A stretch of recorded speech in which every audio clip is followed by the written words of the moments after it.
I want to welcome you today to a special video dialogue session on the topic of feminism, technology, and systems. I'm Ann Balsamo, co-facilitator of the FemTechNet learning experiment called DOC 2013, Dialogues in Feminism and Technology. And I'm joined today by two very special guests. First, Lucy Suchman, who is professor of anthropology of science and technology at Lancaster University in the UK, and by Katherine Gibson, who is a professorial fellow in the Human Geography program at the Institute of Culture and Society at University of Western Sydney in Australia. So today they're going to talk a little bit about the intersections of the term feminism, technology, and systems, based on and drawing on work that comes from their books. Lucy Suchman's book, Human-Machine Reconfigurations. It's a recently revised versions of an earlier book that's called Plans and Situated Action. So this is the second edition. So she will draw and talk a little bit about that work. And then one of Katherine Gibson's books is actually published under the name J.K. Gibson Graham, and she'll talk about that. And this one's called The End of Capitalism as We Know It. So I'm going to start with the broad question, asking each of you to take a few minutes to talk a little bit about how your work, whether in the book or elsewhere, how your work engages the broad topic of feminism, technology, and systems. Yes, well, I guess when I think about systems, it immediately throws me into a kind of ambivalent state, which when I think about it, describes, I would say, my approach to thinking about technology in general. Because on the one hand, I think there's a very critical project to be done in relation to the construct of systems. It has very particular history, and I think it's part of a kind of modernist epistemology that aspires to comprehend everything and be able to control it. And so in that respect, systems thinking, I think, can lead to a highly rationalist, kind of functionalist way of thinking about the world and thinking about both technological and also natural relations, right? So on the one hand, there's, I think, a critical project to be done in taking that trope of systems and understanding what its history has been, who has put it to work in what ways, for better and worse, and how it's part of the continuation of a certain kind of, again, rationalist, modernist way of trying to grasp the world. But on the other hand, there's also a way in which it points to something that I think is really central to feminist theory and feminist thinking, which is to think about things in relation. It's a recurring question for feminist theory, whether you take terms that have a long history, a problematic history, and you either then reject them and develop new constructs, which I think is a really important project, and or you reclaim them and think about what they could do, how they could be reconceptualized. And in that sense, we think about socio-technical systems. That's a really important general concept in science and technology studies. It orients us, again, to really extended networks of relations between humans and non-humans.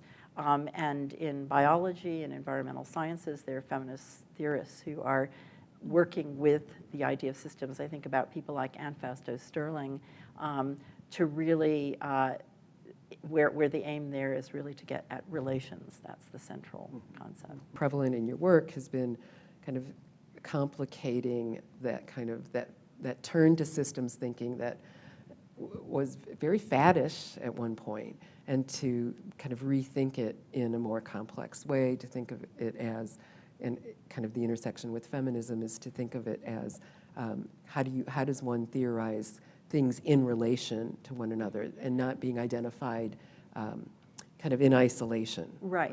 And then also, how does one do that with in a way that accommodates all of the important things that post-structuralist and feminist theory have pointed us to, like mess and partiality and non-coherence, and the idea that Right.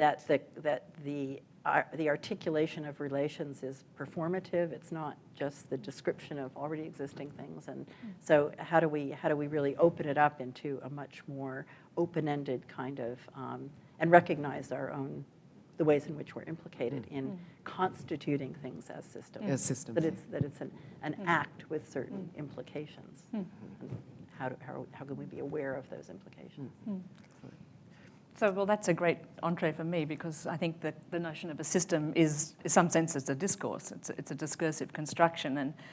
And where the term system features in the work that I've done, particularly with Julie Graham, who and I published as J.K. Gibson Graham together for many years, has been taking on the notion of the economic system, and a sense that the economic system was modelled on the machine to some extent in the 19th century, and particularly in the 20th century, when we started to think of economies, national economies, as articulated through markets with national accounts and this kind of thing. So our work has been really to really attack the kind of essentialism of the notion of a system, particularly the notion of a capitalist system, which is something that everyone talks about as if they know it exists, it's out there. Of course, that's the bottom line which we're all living in. And our work has always been to kind of question that from a feminist point of view, because what's included in that notion of the system is a certain kind of economic activity, to which the sorts of economic activities that many women have been involved in was never seen as part of the functioning, the driver of this mechanism called an economy. So our work has been very much in a kind of deconstructive mode towards this sense of the way in which the term system stood in for something real, which was the capitalist economy that was structured in terms of particular dynamics with particular drivers, with spheres of production and then spheres of reproduction that were meshed in certain ways. And so where the feminism has come into that rethinking as being to ask, well, where are women in those constructions? Where is it, how is it that systems are identified with one kind of economic behaviour, a capitalist economic behaviour, and everything else is seen as either somehow a complement to or the same as or an opposite of. So the signifier capitalism as the name for the system has been this master signifier that needs to be undone. And so our work was really borrowing from French feminist post-structuralist thought about the way in which man stood in as the singular identity against which woman was always identified as a complement or other. The notion of phallogocentrism, we took that into a critique of capitalocentrism, in the way that all economic activity is seen as structured by one particular economic system. So I guess that term system has been something that we've been against, and at the same time, as our work has evolved, we've become interested in the dynamics of ecosystems and thinking about the relationship between ecosystems thinking and an alternative form of economic thinking in which difference is and heterogeneity are very much part, and diversity are very much part of what's central to economic activity. And so there, I have to say, well, I've slid into sort of wanting to borrow from those kind of visions of systems of interdependence and so on. So I kind of have a rejection and then an ambivalent and perhaps an adoption of aspects of the notion of feminism, a notion of a system. Yeah. Well, maybe I can just follow up on that, because I first encountered your work as J.K. Gibson Graham when a colleague of mine, Australian colleague of mine, sent me the book.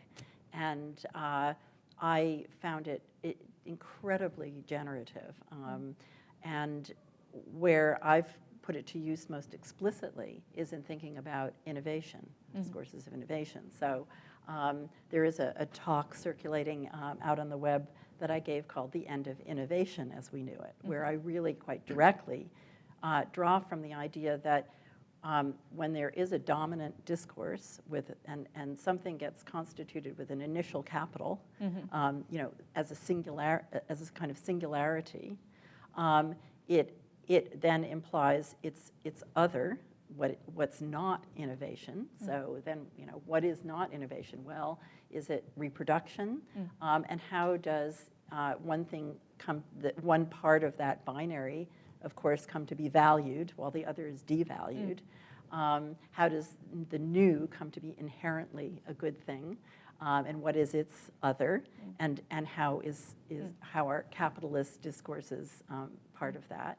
And then how by singularizing innovation, because I think this is what you do so beautifully in the book, is show how by constituting capitalism as a singularity, it has performative effects, Yeah. first of all, that work to reproduce the idea that that's the only game in town, and make it increasingly difficult to see all of the other forms of social relations and economic relations that actually exist. And because I lived a good part of my career in a research and development organization, Xerox's Palo Alto Research Center, which is positioned as a center of innovation.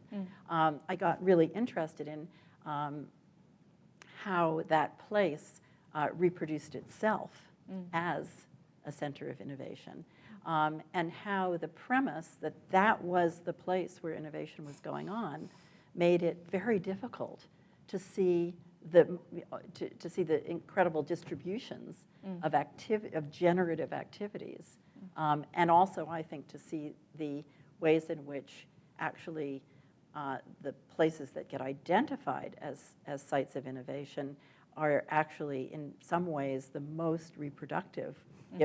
If capitalism with an initial capital is the thing that's being reproduced. So just a moment to say what a thrill it is actually for me to meet you, because and we come from very different places, and I probably wouldn't have encountered your work because it's in a different kind of disciplinary. Well, it was very much in political economy and geography. So I was just so grateful that through my networks, I found it, and it's been so relevant to the. And the idea of, well, I see you're talking about diverse innovations, really, and what we talk about is diverse economies. So if we take just labour relations, wage labour is one fraction of all the different kinds of labour, as we know, as feminists, that go into making lives. Formal markets are just one form of market. There's all sorts of other kinds of transactions that, again, go into making lives. And economic anthropologists, of course, have long, identified gift-giving and reciprocity and sharing, which still goes on in a so-called advanced capitalist economy. And you can think about enterprise, again, where capitalist enterprise is really a very small fraction of the kinds of enterprises that most people are working in around the world. Self-employment, family business, cooperatives, and this kind of thing. So, and in all that case, I guess one could look at the technologies that are involved and the places in which innovations are taking place. And if I come to think about where does technology feature in the kind of work we've done, and I guess it hasn't been at the forefront, although it's the term technology and technique, I think, is coming more into our parlance. But I mean, one of the things that was always so inspirational to me was the work of Dolores Hayden, looking at the Grand Domestic Revolution and all the kinds of innovations that women were making in the turn of the century around cooperative living, and the technologies that were developed for cooperative living, like dishwashing machines and centralised vacuum cleaning systems and all these things that were developed for cooperative living, which then, of course, became miniaturised and made into small consumption items. So that book was, for me, thinking about the role that technology, how certain things get picked up and then used in certain ways, then start to have their own performative effects. And it's only now that we're going back to more, I think, conscious deliberation around the kinds of technologies that might allow for different kinds of cooperative living and distributed forms of cooperativism to emerge. But I guess the other place that questions of technology come into our work have been the idea coming from Foucault on technologies of the self, because so much of what we need to be thinking about when we're thinking about taking back the economy from capitalism is to think about how we as subjects are also multiple. And we can think of ourselves as economic subjects operating within very different kinds of environments, like more cooperative or community-oriented economic systems. But what kind of subjects does that mean that we have to be? And there's a lot of practice involved in trying to be different kinds of economic subjects. So that idea that there are technologies of the self, which include actual things that we've identified as widgets, that kind of technology, but the kind of socio-technical arrangement and assemblage that we're part of is also part of what has to be taken back and rethought and repracticed. And that seems to me something that in your work you're always doing, is looking at that multiplicity of the kinds of relations we have with actual hard technologies and the soft technologies of use. One of the things that you're pointing to, and which I also think we share, is an interest in what Donna Haraway would call the material semiotic, or the relations between the discursive and the material, or the material effects of discourse. I think about it as the relations between cultural imaginaries and material practices. And technologies, as Haraway, more than anyone has taught us, are infused with figurations, with and that a lot of my work and the work with the idea of reconfigurations is inspired by that call, which I think it comes from feminist theory and has been taken up in all sorts of ways in science and technology studies to hold the material and the social together, or the human and the non-human, or meaning and matter, and think about them together in their relations. And I think there's been some interesting work in the sphere of economy on the performativity of the materiality of the economy. So much of the early work that coming out of Judith Butler's engagement with performativity theory was to think of the discursive nature of performativity, the speech act and so on. And then the kind of Latourian and Kalanian work has been to say, yes, but there's actually materialities here, such as kinds of communication technologies, accounting technologies, that themselves perform a certain vision of economy, or a certain notion of economy. So the question in my mind is, well, what are the kind of techniques and assemblages that might start to perform a different kind of economic reality? And I think we can look around and find them, but at the moment, they're kind of, again, under the waterline, sort of submerged or not seen for what they could be.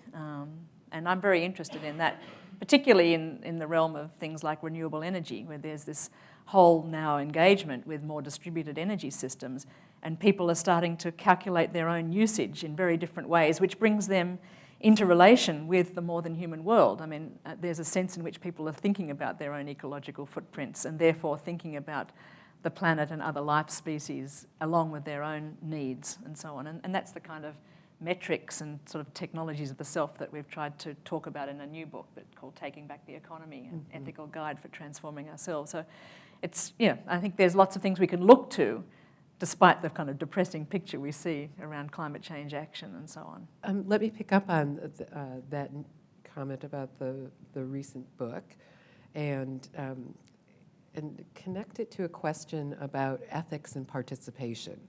So both of you actually talk a lot about participation. Yours maybe in the concept at one level at participatory design, and yours at the participation in alternative economic, transactional, community making kind of activities. So, and participation is another one of those key words everybody loves. Who can be behind, who could be against participation? Like kittens. We all should just love participation.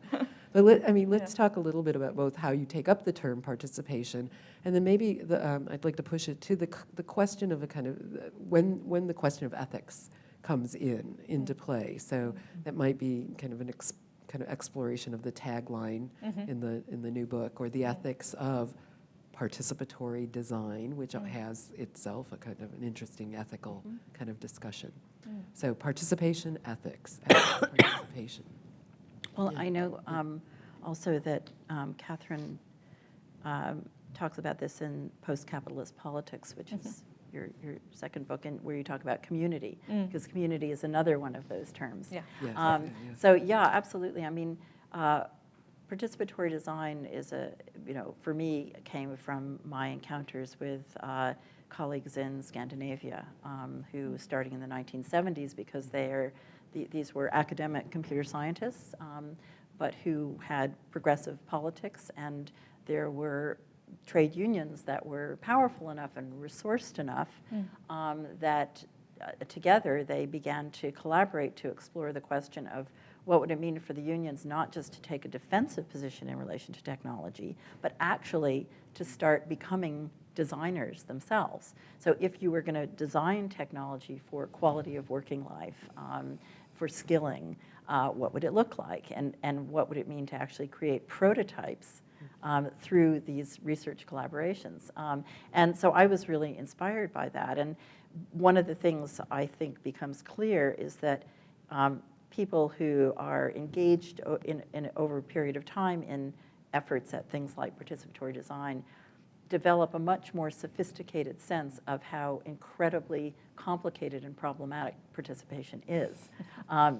All sorts of much more nuanced understandings than we have looking from the outside about problems of representation, about problems of co-optation. So who speaks on behalf of whom, who speaks on behalf of the users or the workers. And so, once you actually have an extended experience with that, you learn about how hard it is.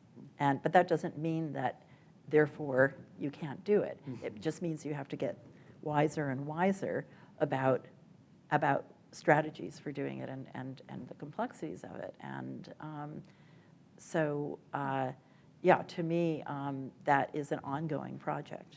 And the participatory design conferences that happen every year, to me, the sign of the kind of maturity of that community is that all the papers are about problems. When it comes to participation in the economy, there's been a sense in which many people are just not part of it. So our sense of working in participatory action research is really what we've used. That's where the term has come into it. We're really talking about people seeing themselves as already part of an economy, not outside of it. Right. And so once they start to do that, then there's a sense in which we can start to think, well, what do we want our economy to be about? Is it about helping us survive well together and distributing our wealth and sharing and so on and actually having a good life? Or is it about particular forms of private accumulation and growth, which is supposed to somehow trickle down to everybody, which it never does? And there we see a huge aporia in thinking, because what is the kind of participatory economic thinking that we could use to start to look at how we have different kinds of accounting methods to show where does value flow, why is it going in which direction, and so on. And so I guess in our work, we've actually looked to kind of what you might call success stories, where people like communities such as Mondragon in the Basque region have worked on developing a kind of cooperative form of economy, which has taken years to grow and years to subject themselves to some extent, to try and show that people can do things differently. But the issue of participation and solidarity is a huge issue, because that's where ethics come in. Who's in, who's out is always going to be an issue in any sense of a community. And where we use the term community, we're really using it as an open term, a term that a community always has to be made and is continually becoming, and it's always got a violence to it. It's always got an outside. So one has to bring that always to the fore when one starts to act in terms of some sort of a community. How do we become, and in which case, who's excluded from that? So in our book, we talk about the ways in which markets efface all that sense of who's benefiting from transactions in the marketplace. And we try and reframe markets in terms of encountering others. And when we buy this bottle of water, are we thinking about the environments that have been destroyed through its creation, or the people who have made it? And to what extent can we start to reclaim those relationships and be more responsible and more ethical about, just using water from the tap, for instance, or using ethical trade relations and so on. So I sense that's a much bigger kind of sense of participation, and it's really bringing these kind of abstract economic concepts down to the ground. But again, it's not easy, and I think to think that there is a blueprint for this kind of work is the problem, and it's this process, really. Yeah. And I think there's an ethics of time there, Yes. which is so important, and so made so difficult through discourses of speed and speed of that innovation has to happen fast, and within I also think success stories are so important, and a big question there is what gets constituted as success. And one of the interventions that I've made through the participatory design community is the introduction of an award that's given out at the conference every year, which is called the Artful Integrators Award.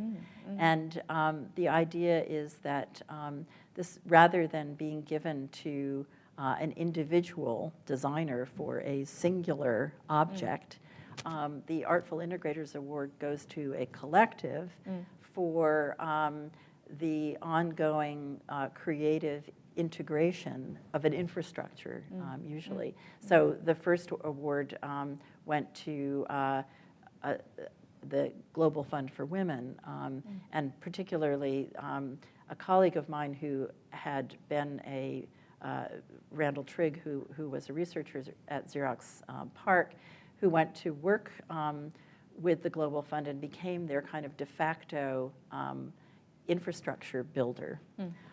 He's a very gifted computer scientist.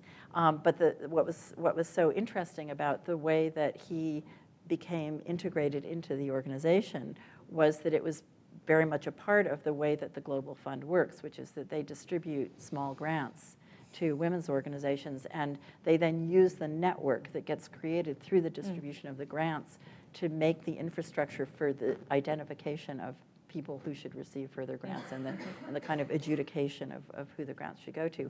And he was helping to build basically the information and communications infrastructure that they needed to do that. So, and there wasn't anything that you could pull out from the design work that he did and say, you know, this is a shiny new object.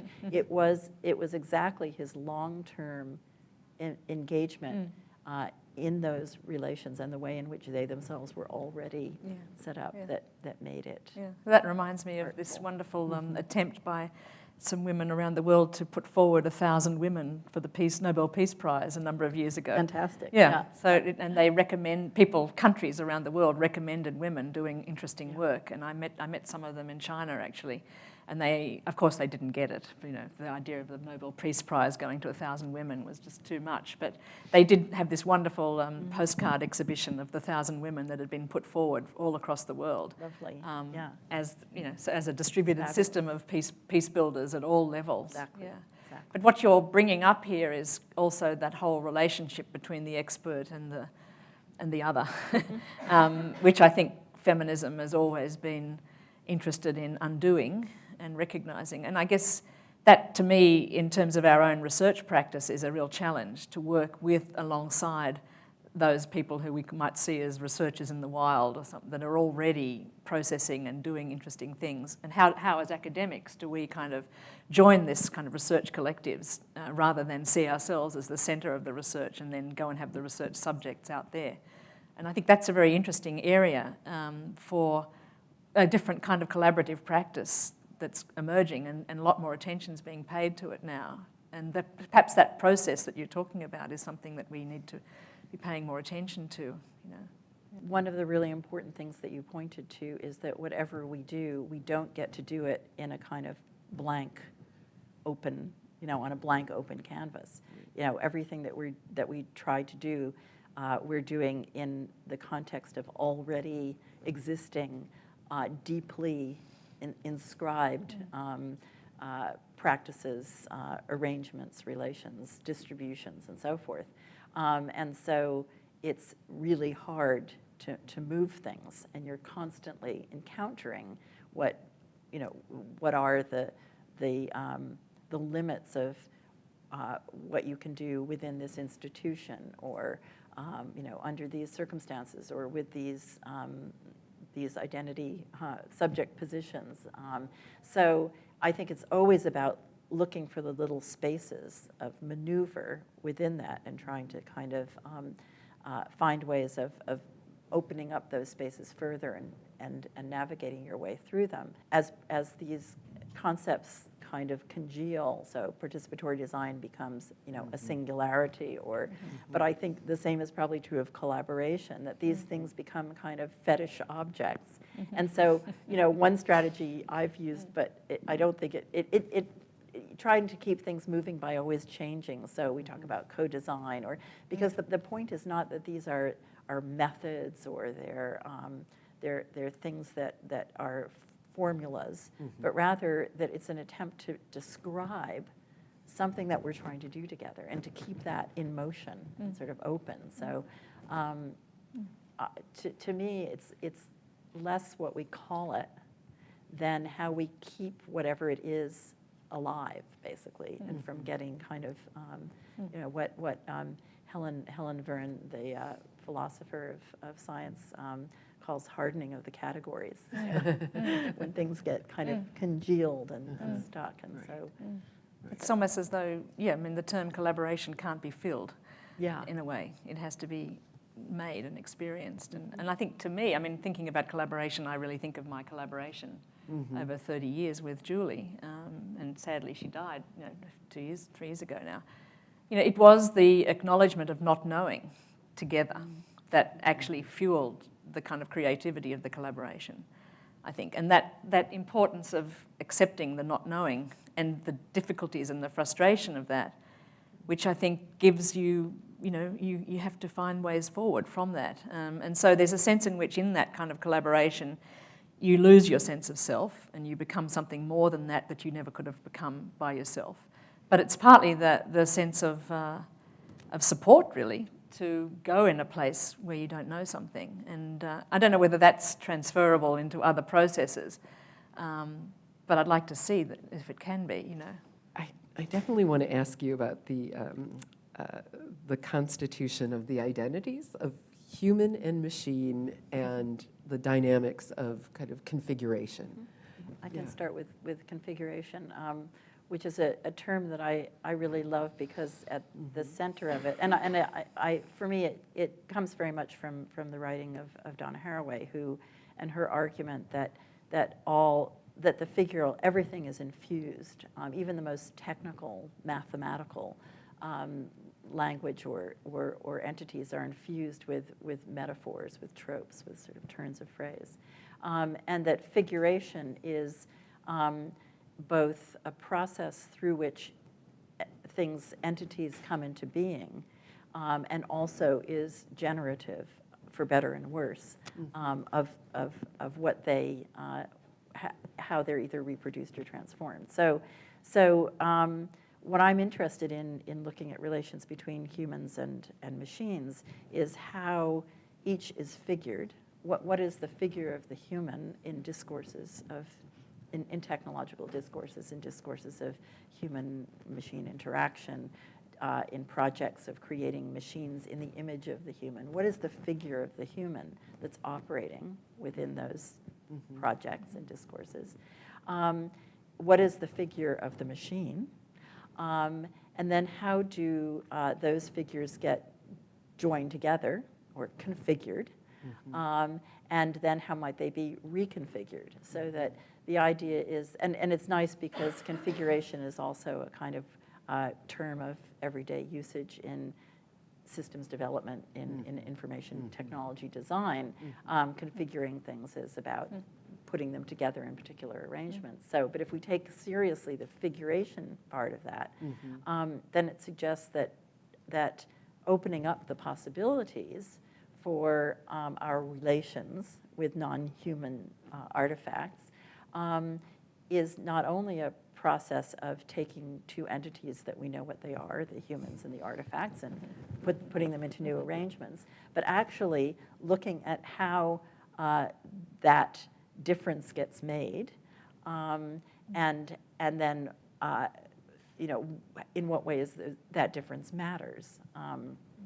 So on the one hand, I think there's been tremendously important work in feminist science and technology studies and post-structural theory more generally in erasing, in questioning the ways in which differences between humans and non-humans have been made, and particularly in relation to other animals and other aspects of the organic, the more than human world.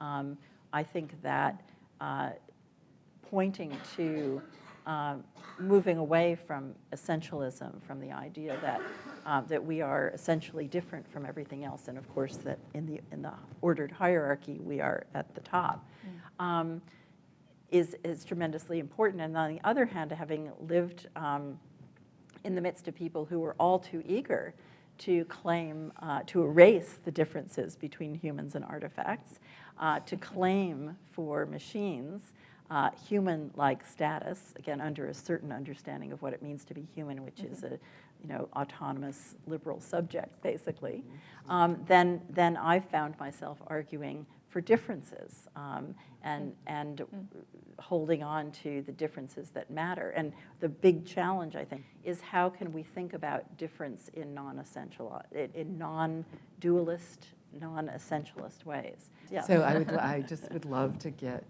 how does that perspective, or Right. that framework inform your thinking? And I know your recent kind of research is Right. focusing on drones. Well, I've become very concerned first from and foremost from a political point of view in developments in remotely controlled weapon systems, particularly the U.S. Deployment of drones, the move towards armed robots, and so thinking about how I can engage with that in a way that draws on the work that I've done, I've oriented toward the question of what kinds of human-machine configurations constitute, and maybe we come back to systems, what constitute those war-fighting apparatus. And one of the hooks that I found is the long-standing problem, which is widely acknowledged in the military, of what the military calls situational awareness. How do you know what's going on around you? And crucially for me, practices of identification. In particular, how do you identify the good guys and the bad guys, friends from enemies?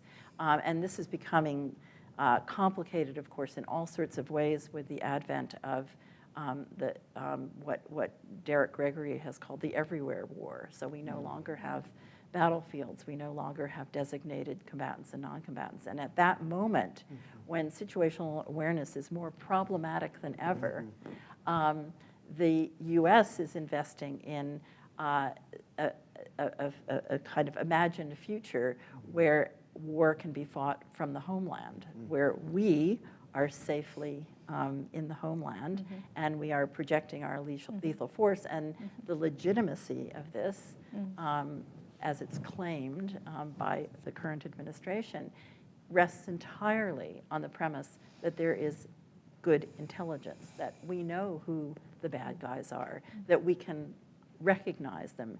And that, of course, then if we look at that through the lens of the work of Judith Butler and others who've looked at the performative constitution of bodies and identities and subjects, we know that it's not about recognition, it's about the production. Of course, there are in specific situations, there are people with intentions that are harmful to other people.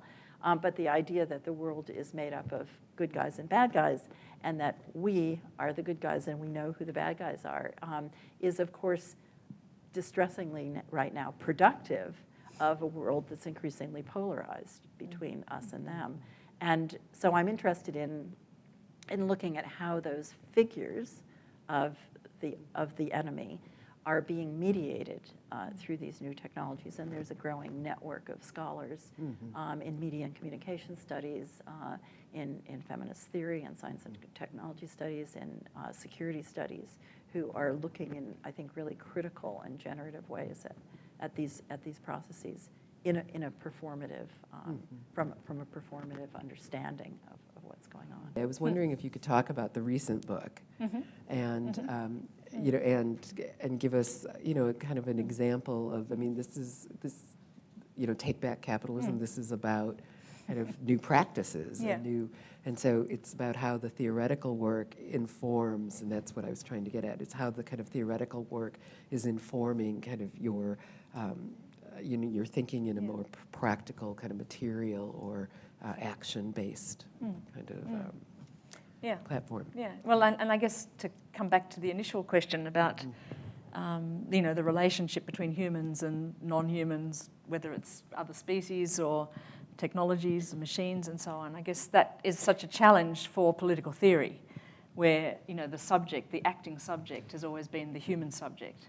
So I think one of the cutting edges at the moment is to ask, well, who is the subject that acts, or what is the collective? And if we're thinking of it from a more leftist point of view, what is the collective that acts? And we've been very bound with the notion of the acting subject, the conscientiousized working class, or whatever. And yet, of course, we're in a very different situation now. So we've been very interested in trying to start to think about what would be the more than human that acts. What is the assemblage within which humans and non-humans are embedded, and how do we start as acting as human subjects to start to enact a different kind of politicization and political action. So the book, it's still very hard to do that because, I mean, economics is a kind of discourse in which, again, human subjects are put at the core and everything else are externalities, nature, and all these other things, innovations, etc. They just come in when you need them, but you don't really ever think about centering the economic relations on the well-being of those things. So the book is really saying, let's take back the economy by reframing things like work. Let's reframe work. Why do we labour? We labour to survive well. How do we survive well together? Well, we put together all different kinds of labour. But whose survival are we talking about here? How can we put our own human survival alongside the survival of the planet? Because that's clearly what we need to be doing. So one of the technologies we put together there is the old 24-hour clock, which has played such a role in working class history to sort of have the 8-hour day, 8 hours rest, 8 hours sleep, which is largely gone now. But, you know, it's still a measure of some aspect of our well-being with the ecological footprint. What is the footprint of consumption that a particular kind of working lifestyle is producing? And where do we start to think about our responsibility to the survival of others when we're thinking about our own, what do we need today, tomorrow, for our future generations? So in each of the dimensions that we try and take back, that's just the work take back, we try to put together the needs of humans and the needs of non-humans. And within that, I think, you know, I suppose I haven't thought a lot about different kinds of technologies that feature there. But so, for instance, there's a chapter on property, which again is something that, you know, private property is and all the technologies of private property to do with legal systems and so on, has been seen as central to development. But when we look and unpack private property and open access and common property, there's a lot of different relationships we have to the way in which we common property. We have access, we benefit from, we take responsibility for. The legal aspect of it is only one part of it. So in the book we try and unpack, we do a commons identikit and say, well, okay, the debate has often been about privatisation and non-privatisation, but there's many different forms of use of property, and we can start to look at commons all around us, including things like our atmosphere and our water systems. And there's a politics around working with those entities that rely on those things together. And I think there's a lot of interesting politics going on at the moment where people are enrolling things like, you know, laptop technologies and share market. A young student just recently in Australia who's trying to save a particular forest and an aquifer from coal fracking, took the sort of a leaf out of the Yes Man's book and issued a statement saying that he was from the ANZ Bank and it was pulling out its investment in this new coal mine. And overnight, $14 million of share value was lost. Of course, the poor fellow is now up, you know, against the Corporations Act and so on, but he has a huge network of people around him. But that little incident kind of illustrates the performativity of the market, the fact that we have these share markets that go up and down and value can be created and closed. And to me, what he's doing is breaking the law in order to set up a different kind of ethic, just as the suffragettes did, just as people in the anti-slavery movement did. And to do that, they're enrolling the kind of electronic digital technologies that are there that we could never have used before. So I see that's another form of the more than human being enrolled into a kind of politics. You know, you're talking about the whole military system. I mean, one needs to think about those whistleblowers who have used technological inputs to try and expose this. Whatever we think about, you know, all the legalities of that, it is a different kind of politics that is exposing us to what's going on. So the book tries to kind of introduce that sense of an ethical interdependence, that we are interdependent and we have to recognise and act on that. And so in each of the chapters we have both examples of people doing it and also these technologies of thinking that we can start to use to think about our own selves. So it's very much about situating oneself in the economy, but then seeing oneself in interdependence with each other, with Earth others, and with the technologies at hand. And I think, you know, that's it's a starting place, and it's really something that we're hoping people will start to use in groups to think about their situation I'm very heartened there's a group of artists in New York City who are already using it to try and map out the commons that they access in order to be artists. And they're also trying to rethink this sense of the singular artist, the artist who doesn't exist in collaboration with others, because it's a subject position we're all born into or we're schooled into as academics and artists and so on, and how we try and break that down bit by bit is a very difficult thing. Well, I think I want to say thank you, both of you, for a great conversation. I got the cue that we were close to time. So thank you for a great conversation, for coming this way, coming to New York. Thank you for bringing us together. Yes, exactly. Yeah. Thank you so Great. much. Thank you. It's been a pleasure. It's a wrap.